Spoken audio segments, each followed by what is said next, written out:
Hello and welcome to this week's edition of Newsgram.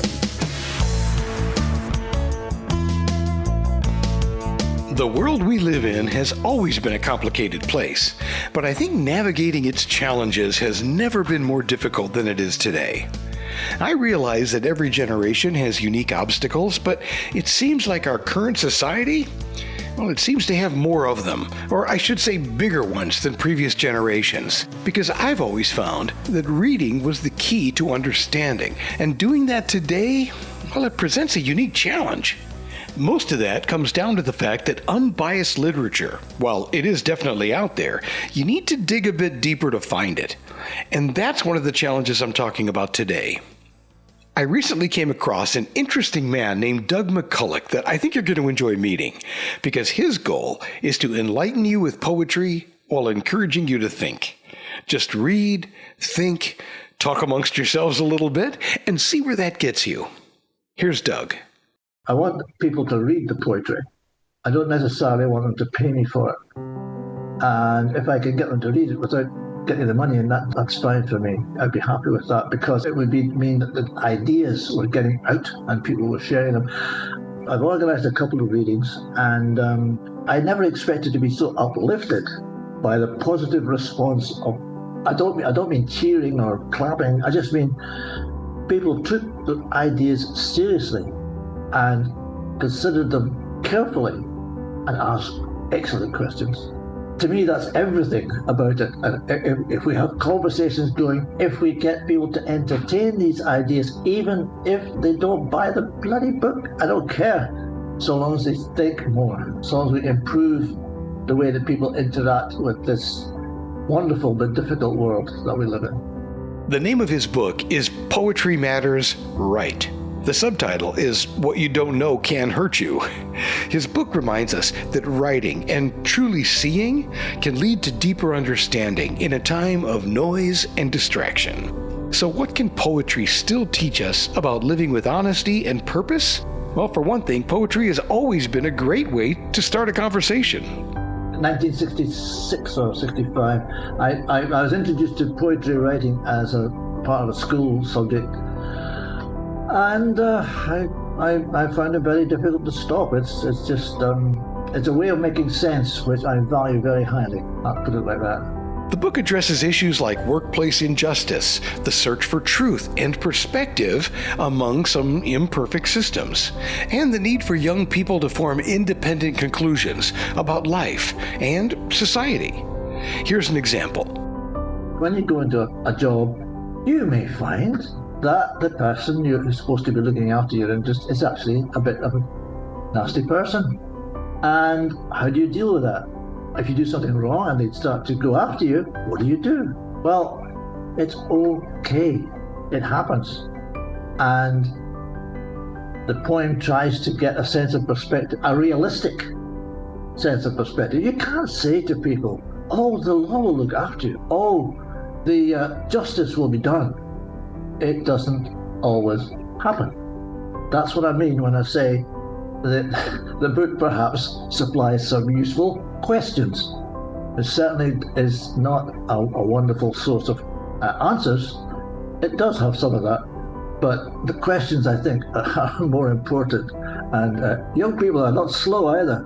They know what the score is, and it doesn't take much for them to bed these ideas into their own outlooks, and I hope, I humbly hope that some of these will actually be useful to them in their own careers.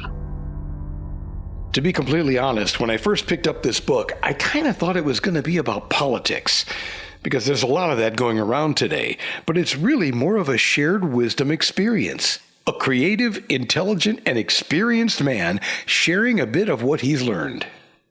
I'm not blaming anyone, but I felt as a mature person and having knocked around a bit and been in various interesting places from time to time, that I could perhaps observe and conclude and perhaps convey some aspects of how the world actually works. The book does not give easy answers, and to suggest that it should, I think would undermine his efforts. It encourages readers to think critically, adapt, and find meaning in the complexity, because to be completely honest, questioning is more powerful than certainty. Now, I know that can be frustrating, especially if you're a young student, but if someone just gives you the answer, then all you're doing is following. And today's world needs leaders, not followers. Take a listen to one of his poems. This one is called Sam Johnson's Brutus. Now, Samuel Johnson is credited with writing the first English dictionary, and while there is some debate about that, his 1755 work, A Dictionary of the English Language, has definitely left its mark on the world. Now, our connection wasn't perfect, but I think you'll get the gist of it here. Take a listen. There is no end to the lee of self-knowledge. Here is infinity. Drink what you will. To know who you are is to tremble, and courage to stand, reach out, and drink up your fill. Let the world go to hell, it was never worth saving. A ball of clay mud on a galaxy's rump. But we stay, watch for daybreak, and our offspring's first gleaming. Red briars flower by cans on a dump. Never give up. If you choke, keep on drinking. Though visions torment and other vices awry, Sam Johnson's bruisers see clear in the morning, though the cup of their liquor will never run dry. He's talking about facing hard truths and enduring through self-reflection, which is a big part of the goal here. The book also addresses some sobering realities.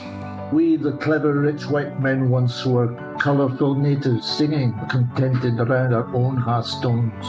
We have since followed our cleverness elsewhere, made a parent of progress, and slowly infected the spleen of mankind. Not everything should be about money or economic development. Can you see how he sparks a conversation?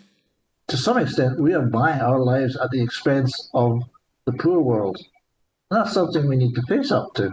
It can't go on, not forever. And that's the sort of. There are big lessons and there are small ones, but the big, obviously the big ones are most important. The students are fighting their way through a morass of complicated, intricate, and sometimes not understandable features, and they're doing their best, and they're maybe this without actually expecting anything from them, without actually telling them what to do. I like to think I'm trying to help them to think about what they're facing, and perhaps come to their own conclusions. Their own conclusions are the ones that really matter. His book is an enlightening read for anybody, but especially for students, because they are the ones who will face the challenges of tomorrow. The challenges will be hard, and there will be many. I like how Doug refers to the Earth as a ball of clay on a galaxy's rump, and while he's being wry about it, he is also at the same time deeply concerned for our planet and the people on it.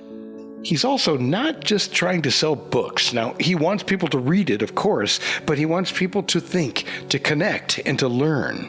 So visit your local library if you like, and ask for Poetry Matters. Write What You Don't Know Can Hurt You by Douglas McCulloch.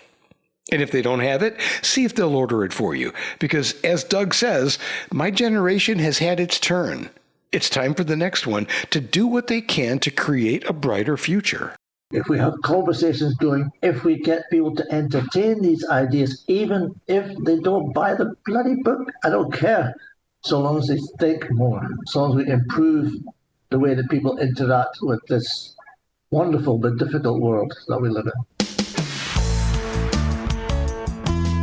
Poetry Matters. Write. It's also available on Amazon.com. And that will do it for this edition of Newsgram from WebTalkRadio.com. Thanks for listening.